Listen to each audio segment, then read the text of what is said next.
اگر آپ کا کوئی فرینڈ ہو تو یا تو آپ سے زیادہ پڑھا لکھا ہو، یا وہ آپ سے زیادہ با اخلاق ہو، یا وہ آپ سے زیادہ امیر ہو، یا آپ سے زیادہ حسین ہو. کوئی تو بات ہونی چاہیے کہ جس میں آپ کہیں کہ ہاں یہ ہے میرا دوست. کوئی نہ کوئی بات تو ایسی ہونی چاہیے نا، کوئی نہ کوئی بات تو ہونی چاہیے. اب ویسے میں نے بھی یہ بڑی مشکل سے سیکھا کہ کسی کی دوستی کو ختم کیا جا سکتا ہے. یہ سیکھتے سیکھتے مجھے پتہ ہے کتنے سال لگے؟ 45 سال لگے. 45 سال. جب میرے ماں باپ کہتے تھے نا کہ یہ ٹھیک نہیں ہے لڑکے، ان کے ساتھ نہ تم ملا کرو، تو میں بولتا تھا میں تو ٹھیک ہوں نا. حتیٰ کہ جب میں میڈیکل کالج میں پڑھتا تھا کراچی، اور جب بھی میں لاہور آتا تھا تو سامان پھینک کے دروازے کے اندر میں بھاگا اڑا چلا جاتا تھا ان کو ملنے.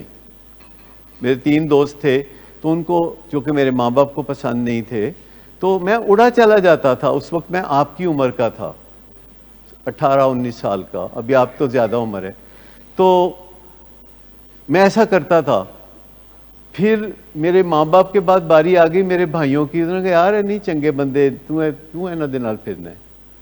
میں نے پھر ایسے ہی کہنا دوست ہیں میرے، یار کی یاری سے غرض، ان کے ایبوں سے کیا، وغیرہ وغیرہ. اور انہوں نے بھی کہنا ہولی ہولی چھڑ دیتا. اس کے بعد بیوی بچے آئے تو انہوں نے ہوش سنبھالی تو وہ بھی انہوں نے پیچھے گئے تسی کی دوست نے تھے سارے خدائی ان کے خلاف. اور وقت گزرتا رہا پر میں باز نہ آیا. تو پھر ایک دن ایک بندہ مجھے ملا یہاں اپنے بلنگ بیز میں. آج سے کوئی 13 سال پہلے ایک بندہ مجھے ملا، جیسے کہ فرض کریں پروفیسر صاحب ہیں تو آپ مجھے ملے. تو آپ نے مجھے کہا، یعنی جو بندہ ملا اس نے مجھے کہا کہ ڈاکٹر صاحب وہ فلانا بندہ کہندا سی کہ تسی وہ بڑے بچپن دے دوست ہو.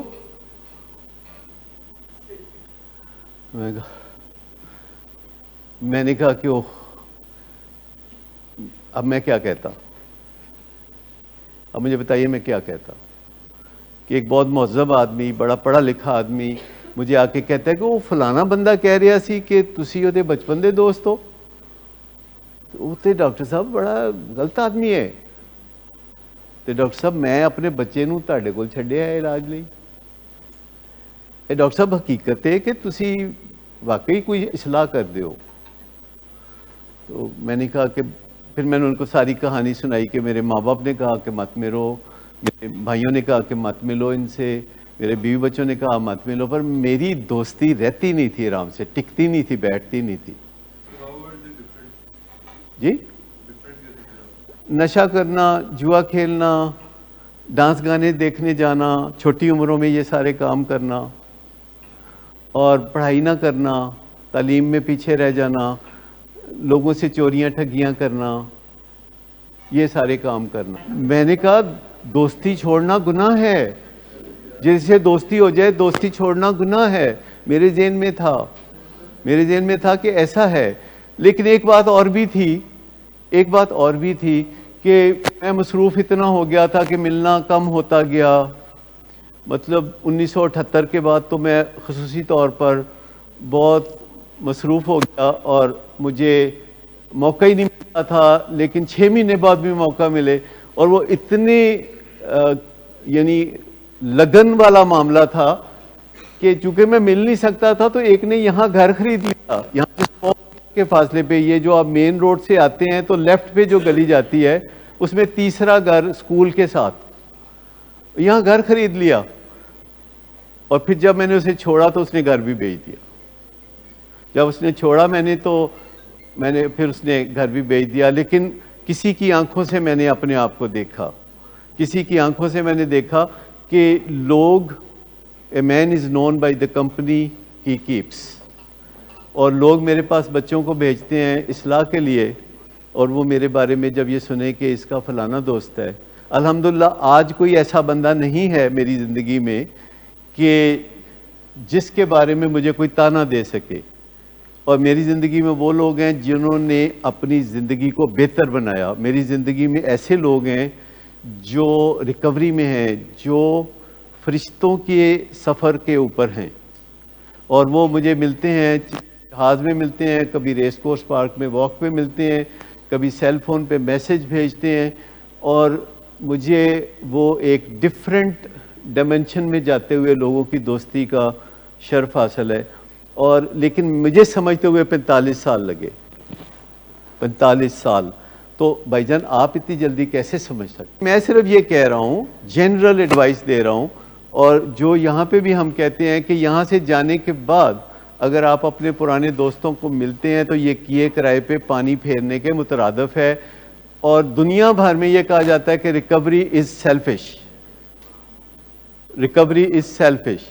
اور یہاں مجھے بہت لوگوں نے کہا کہ ڈاکٹر صاحب میرا ایک دوست ہے، میں جاؤں گا تو انہوں علاج چلے آؤں گا. تو آپ کو پتہ ہے میرا جواب کیا ہوتا ہے؟ میں کہا نہیں، تھینک یو ویری مچ، آپ نے یہ کام کوئی نہیں کرنا، تھینک یو صاحب. میں کہہ دیتا ہوں کہ نہیں کرنا. کیوں نہیں کرنا؟ کہ آپ اپنے خطرے میں نہ ڈالیں اپنے آپ کو، کیونکہ ایک بندہ کہے گا جی میں نے علاج کرانا ہے، تسی ਉਹਦੇ مگر ਚੱਲ پرو، میرے کو ਤੁਹਾਨੂੰ کمیشن کوئی نہیں لبنی، تو انہیں بندے نے ਤੁਹਾਨੂੰ کسی اور پاسے ٹور دینا. جی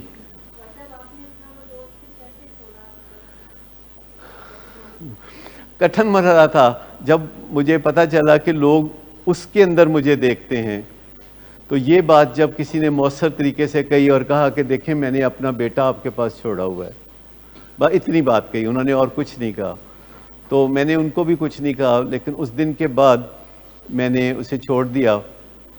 اور اس سے میری جب سر راہ ملاقات ہوئی تو میں نے اسے کہا کہ دیکھو آج سے ہماری دوستی جو ہے وہ اختتام کو پہنچی. آپ کا اور میرا ساتھ بس اتنا ہی تھا، پلیز برا نہ منائیے گا. میں آپ کو کچھ نہیں کہہ رہا، میری کوئی ذاتی مجبوری ہے جس کے تحت میں اب آپ کو نہیں مل سکتا. میرے ساتھ لائل تھے، میرے ساتھ لائل تھے. مجھے انہوں نے کبھی نقصان نہیں پہنچایا because I was too careful. اور ایک موقع بھی نہیں تھا کیونکہ میں 17 سال کی عمر میں پڑھنے کراچی چلا گیا اور میرے اوپر اور انفلوئنسز، باہر پڑھنے چلا گیا تو اور انفلوئنسز آنے شروع ہوئے. اور جب میں اس پروفیشن میں آ گیا تو یہ تو بہت ہی بلیسنگ والی بات ہے. میں ساری باتیں جو آپ کے لیے جانتا ہوں وہ مجھے اس کا فائدہ ہوتا ہے. ایک ایسا حلوائی جو اپنی جلیبیاں خود کھا سکے. میں آپ کو بتاؤں کہ اس سے زیادہ اور بلیسنگ خدا کی ہو نہیں سکتی تھی کہ مجھے اس پروفیشن میں ڈال دیا، ورنہ میرا بہت برا حال ہوتا، بہت برا حال ہوتا. کیونکہ جو میرے اصل طور طریقے، جو جینیٹک طور طریقے میرے تھے، انہوں نے فلرش ہو جانا تھا. میرے جتنے بھی کزن ہیں، ان کا بہت برا انجام ہوا. اور وہ ایک دو نہیں، کم از کم 10 کزن ہیں جن کا بہت برا انجام ہوا. وہ نشے کے ہاتھوں مر گئے، سوسائڈ کر کے مر گئے، کسی کے ہاتھوں مر گئے یا کسی کو مار کے مر گئے. اور ان کا بہت برا انجام ہوا. وجہ یہ تھی کہ وہ سب ایسے طور طریقوں میں تھے، نشے کے طور طریقوں میں تھے، ماں باپ کی بات نہیں سنتے تھے، اور ان کا بہت برا انجام ہوا. اور اگر میں اس پروفیشن میں نہ ہوتا تو میں کسی ری ہیب میں ہوتا.